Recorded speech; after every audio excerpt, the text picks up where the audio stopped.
Hi guys! Ngayon ay maghugas tayo ng pinggan. Ito yung mga pinggan, ang dami, no?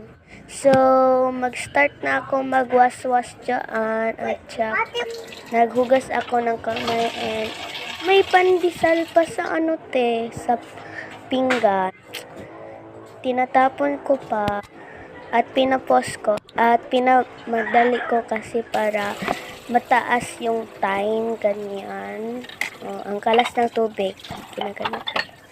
Nagwaswas na ako ng pinggan dyan. Yung pasaw-pasaw is ilagay ko dyan sa strain. Yan, kita mo.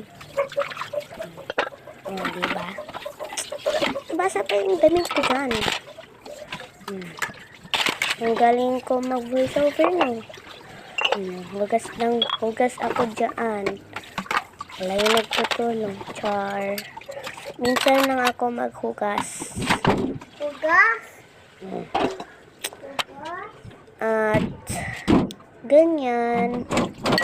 Labas ako sa bahay kasi ialis ko yung mga paso. Hugas-hugas pa ako dyan.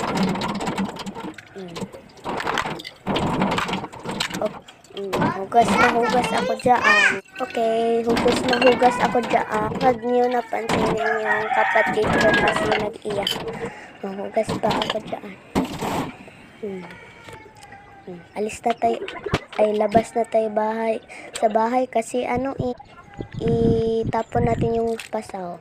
Diba? Okay, sabon na tayo. Pag ganyan pa ako sa kama. Kapatid ko. Sabon na ako dyan. Enjoy the vlog muna kasi ang ko isot man jud ay magtagalog no. Bisaya sa taoy. Enjoy the vlog. Sa ko mag-voice over kay kapoy kayo. Actually, ES Smart ta ES Smart.